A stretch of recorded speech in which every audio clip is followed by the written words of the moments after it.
Welcome to Corrections Mama 27 channel. So I'm a little bit behind on videos, but I'm going to catch up and I'm going to post a few extra videos to catch up. Just had a lot going on. I had some problems with my internet. I was out of internet for almost a week and I've been trying to get that figured out. I had to go through a couple of different carriers before I could find one that worked for my location. So, anyway, there's been a whole lot of other stuff going on, but I'm going to catch up on it and apologize for not getting a couple of days of content out.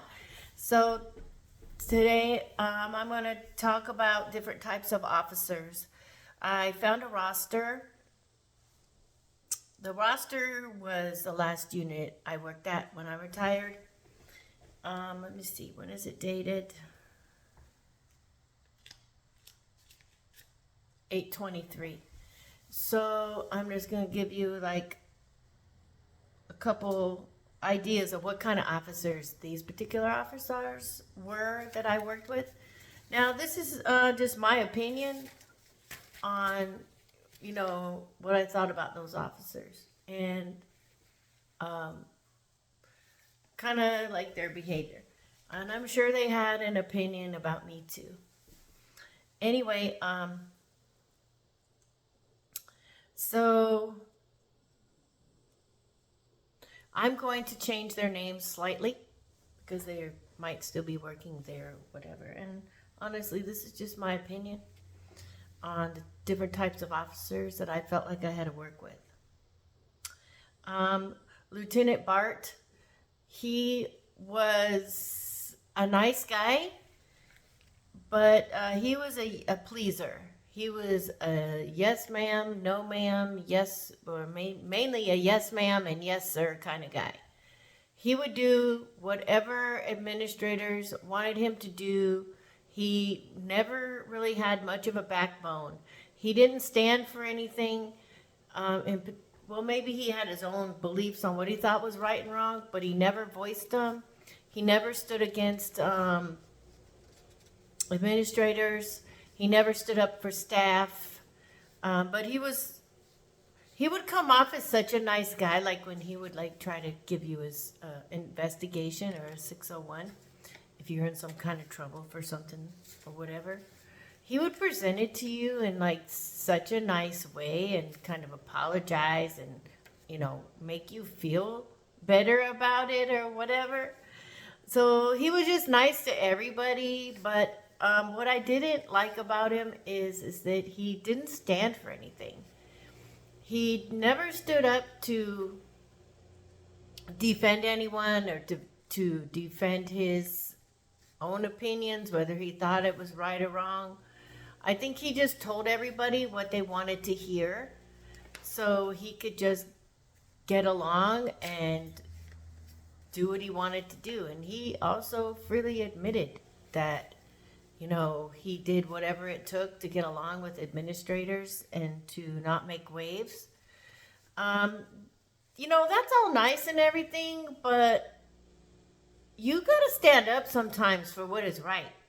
Sometimes you need, when you know something is messed up and something is wrong or it's morally wrong, it's not right for you to just, for people like that, just to go along with whatever's going on, just to get along. That, to me, you've got no backbone, you know? Like, get some cojones. That man had, like, no cojones. Somebody had him in her purse. You know what I mean? It just bothered me that he never stood up for anything. He just did whatever people told him to do. And typically, I suppose part of that is his job, but it bothers me. People that don't stand up for things.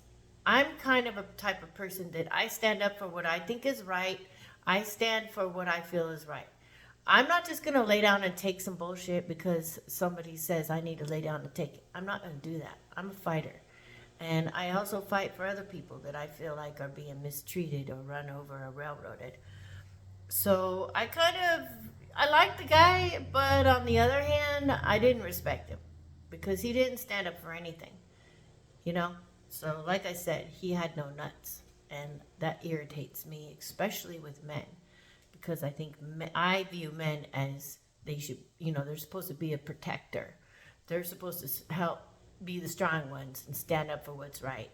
And he wasn't that kind of guy. So anyway, and then there was Purdy Birdie. Purdy Birdie was a Steel 4 at the time, and I didn't like that guy. Something about him just gave me bad vibes.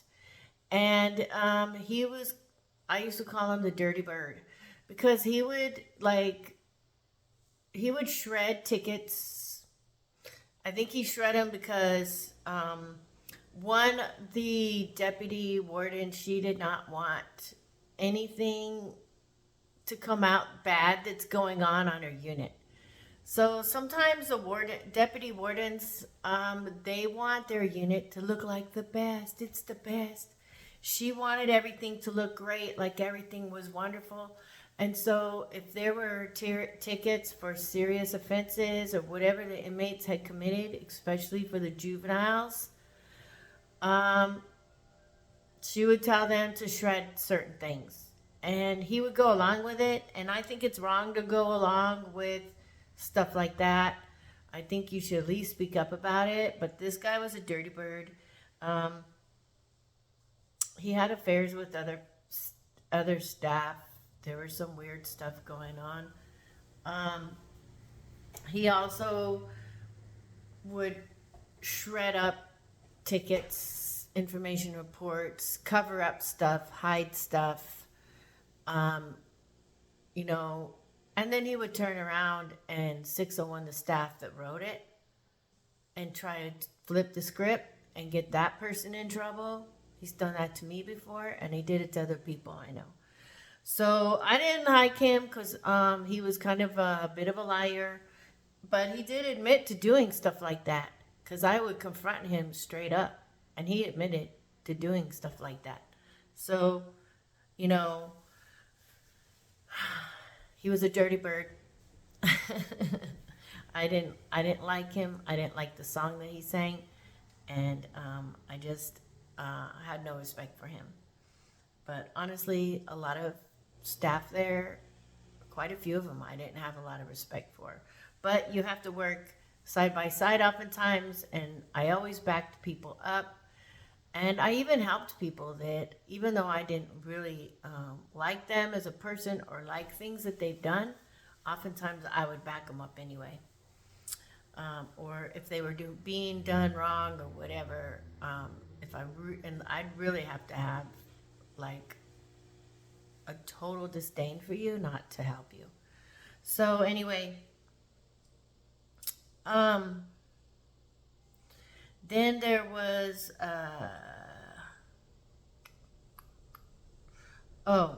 Sergeant Menzies. Sergeant Menzies was a jerk. We had our back and forths and ups and downs all the time. Like, I was always having problems with him. And he was a total hypocrite. He was a liar. He was kind of a mixed bag. There were times when I would see the good in him and see him do things that were good and that were right. And then there were other times I would see him be doing stuff he would write other people up for. Total hypocrite, He would write people up for sleeping, and you'd walk in his office and he'd be snoring away, And he also had favorites, and he was a bit of a pervert. He was always chasing a particular female that was there. He had a real weird thing for her, and a lot of people liked that chick, and I'll get to her in a minute, but he would do weird things. Like, one time, it was her birthday, and he made this big, long, weird speech about her and how great she was and how beautiful she was and how he hopes that her life goes well and that she's happy and all this weird stuff.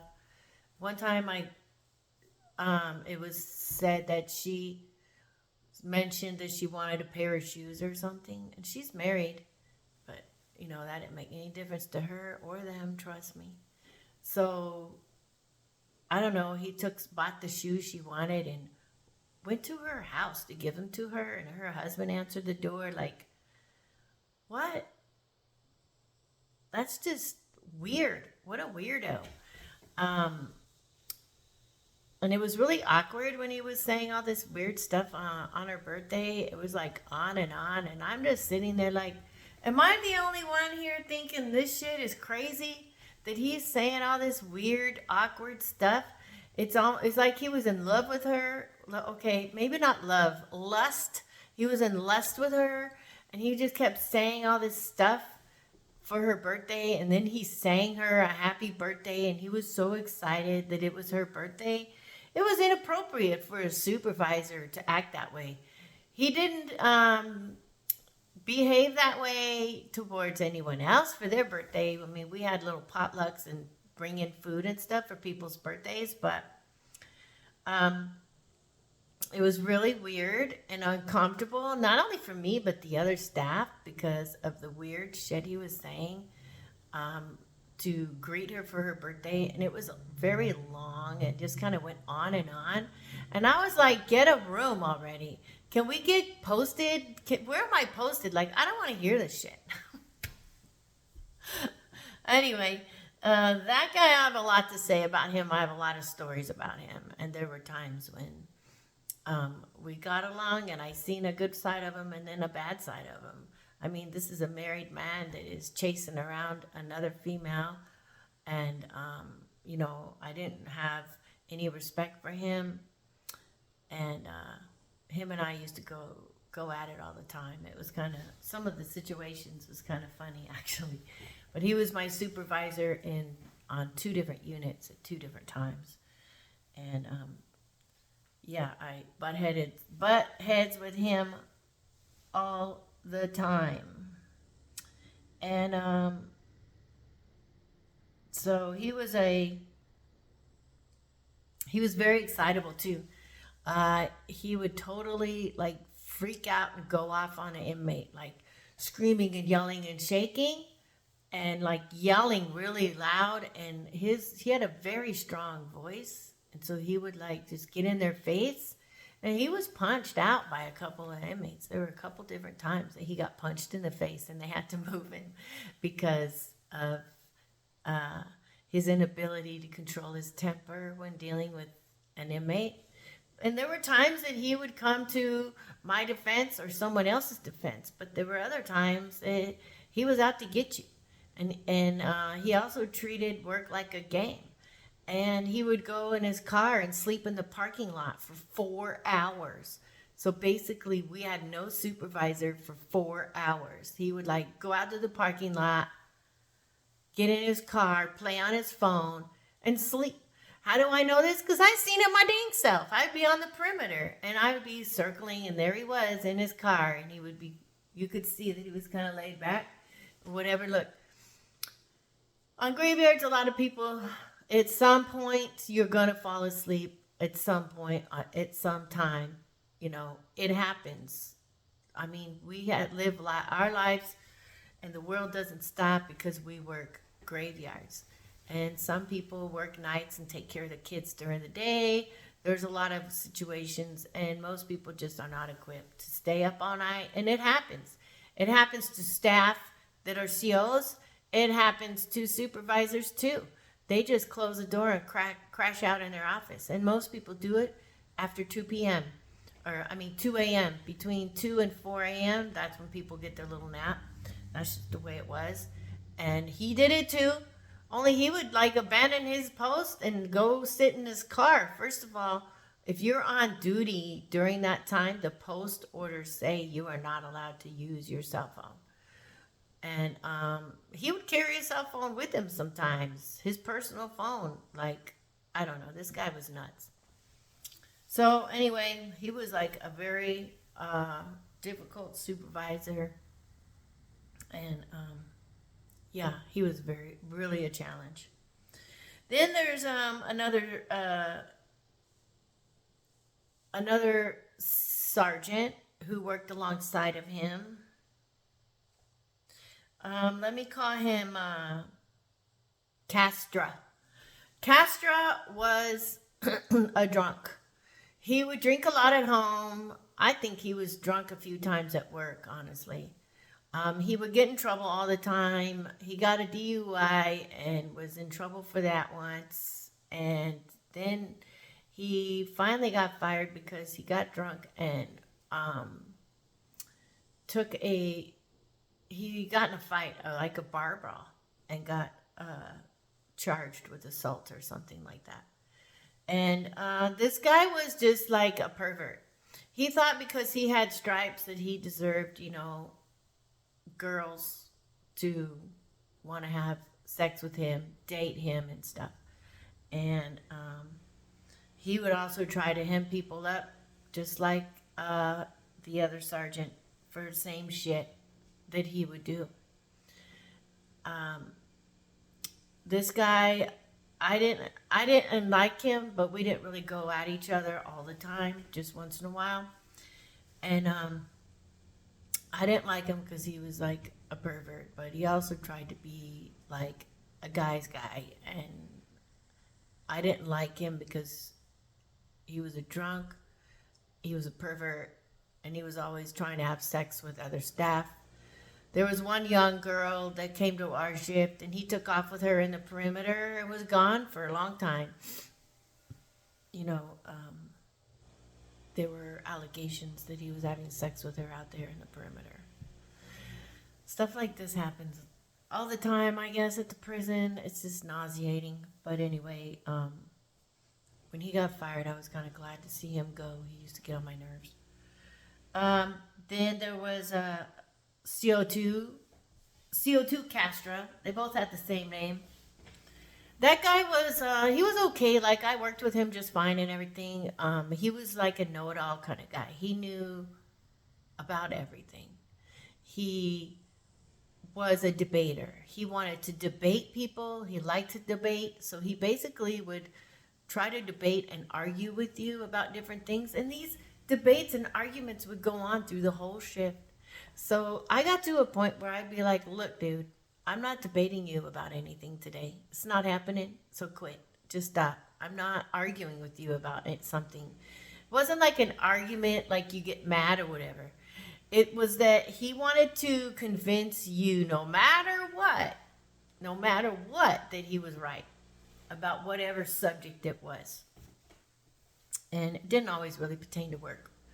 And he was married, and he cheated on his wife also with some staff, a particular supervisor. They kind of actually made it pretty obvious something was going on. I mean, when I'm driving down the perimeter and I see the two of them walking hand in hand on the perimeter from one unit to another unit that's about half a mile away, and they didn't take a vehicle, something's weird about that, right? But anyway, everybody knew something weird was going on, and he even admitted to it. And he said that he would always get the post that he wants because he's in good with her. And, that they had a special relationship. And so he was going to always get what he wanted. And he said he could probably even do the roster. Like, the arrogance of this guy, right? So, but generally I worked with him okay. I just took it for what it was, He was just like the rest of them. He was just cheated on his family, And then there's a Rico Suave. I'm going to call him Flory. Flory was Rico Suave. I used to nickname him that because he had a swagger, and he was always like, he was married and stuff, but he was a nice guy. He was okay to work with, but he was Rico Suave. He was a smooth talker. He kind of had a way with words and a way with girls. I never paid him any mind, but he really thought he was something else, and he was like best buddies with another guy, and basically the rumor was that they were both sharing one of the hoe bags on our shift. Those two were best friends, and they always worked together because they would manipulate the supervisor to let them work together all the time. So, whatever. Shift drama. I didn't hate him or disdain him or not get along with him. For the most part, I got along with him. He was always courteous to me. But I always kind of knew the dirty shit that was going on behind the scenes. So he was whatever. He was also an ass kisser for the supervisors. He'd always kiss their ass so he could get what he wanted. And several people did that. I wasn't well liked by the supervisors because I didn't kiss ass. I didn't suck their, I didn't have sex with them. I didn't flirt with them. I just wasn't about that. I was about coming to work and, doing what I needed to do. So then there was Hernand. Hernand was a nice guy. Got along with him great. He didn't really... he did kind of sleep around with females at work. Sometimes there were different females that he would get with, and he was always... he was like a Rico Suave, too. He was younger. He was younger Hispanic, and he was very active. He had lots of kids out there. He didn't get married to them. It was just whatever. But he was super nice to me and super nice to other people. He never tried to act inappropriate towards me. He was just a young guy getting his rocks off all the time. He didn't let what kind of relationship activities he had going on. Usually it was with somebody on a different shift or something like that, or somebody who didn't even work there. And, he was just being one of those guys, young men, sleeping around, making babies and leaving children all over the state of Arizona. But he was respectful, and we worked well together, and he was a pretty cool dude. Then there was I was trying to see. Howd. Let's call her Howd. Howd was a hoe bag. All right, that was my nickname for her. She was a total hoe bag. She would sleep with people at work. She would have sex in the broom closets. She would have sex at medical. She was married with kids. She didn't care. She was the one that a couple of these guys were, banging at work. I just didn't like it that they were doing it at work. They were doing it in the control rooms. They were doing it, christening whatever post they could. First of all, prison is dirty. I mean, literally, physically dirty. It's disgusting. So it doesn't make sense to me for people that are going to be hoe bagging around, taking off their pants, and having crazy sex at work. It's disgusting. And it also caused a fair amount of drama. Now, this was the girl that the supervisor was gaga over, that several of the other officers were like gaga over. I mean, a lot of people, look, I'm going to be honest, she was beautiful. She had blonde hair. She was young, fair-skinned. She would walk like a doe, like a deer. She had a very sexual aura about her. And she was beautiful. And everybody wanted to get with her. I mean, people were calling, when I would be in main control, people would call from other units looking for her. They would call her off work.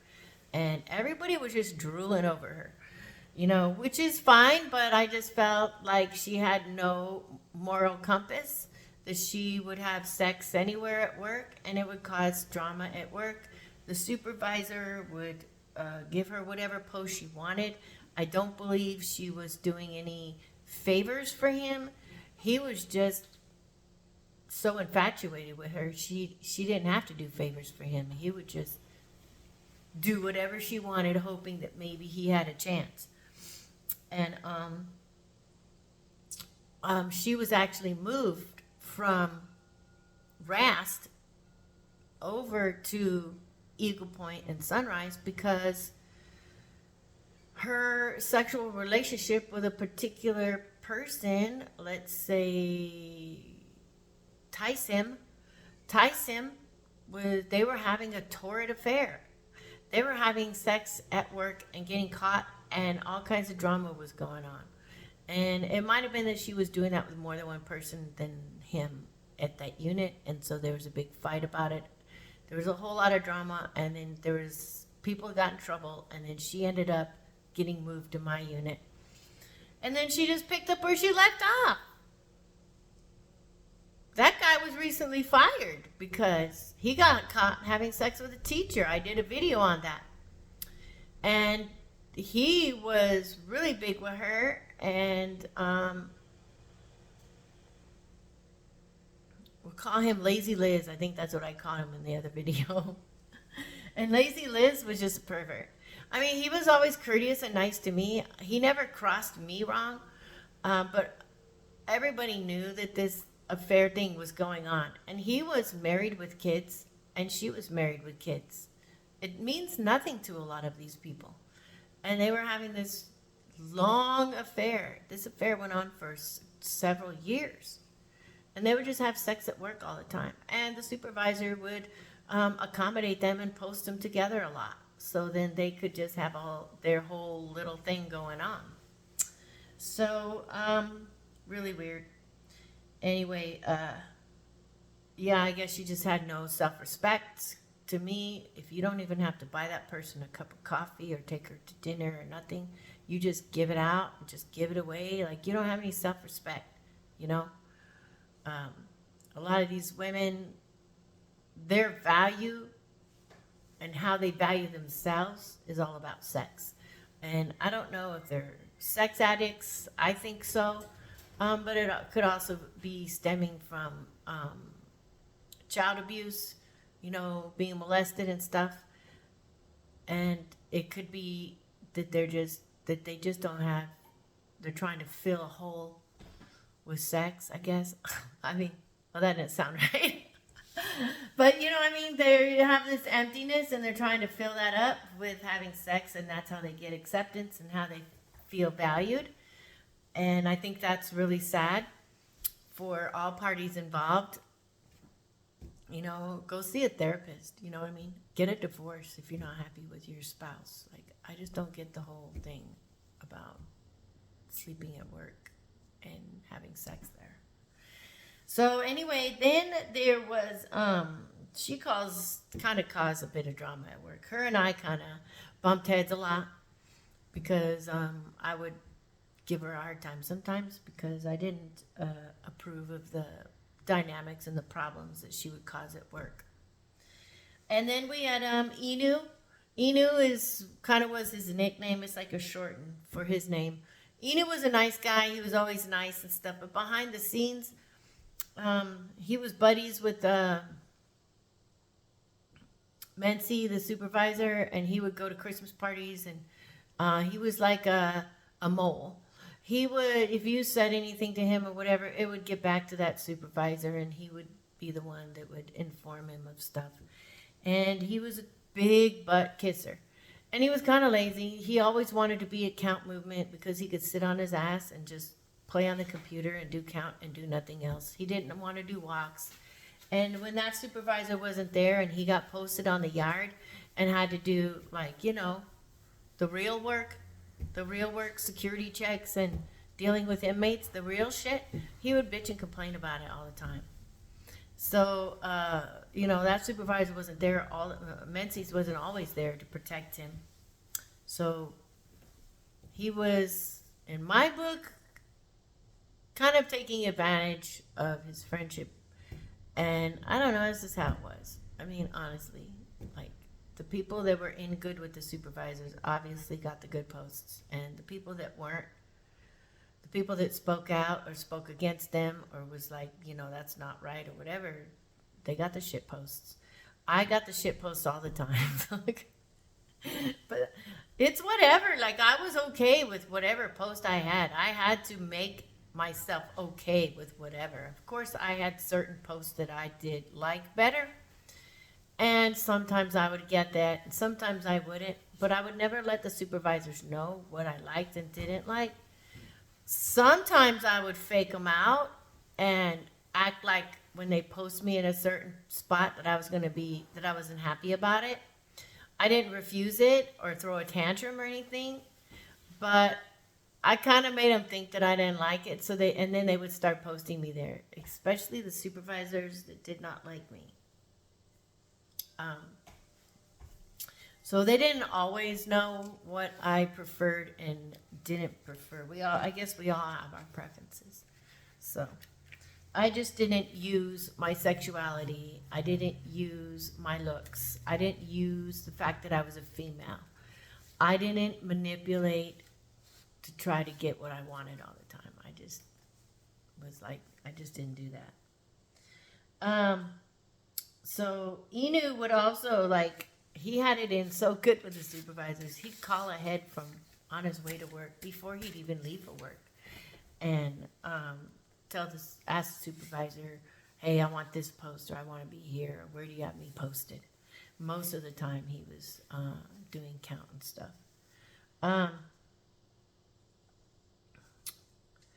Then let's see. That's it. So that's it, really. That's all that was on this particular sign-in sheet. So, this is a roster, and that was what's on that. So anyway, I'll do another video on other different types of officers. So those were those types. So thanks for watching. Please like, subscribe, and share, and I look forward to making more videos.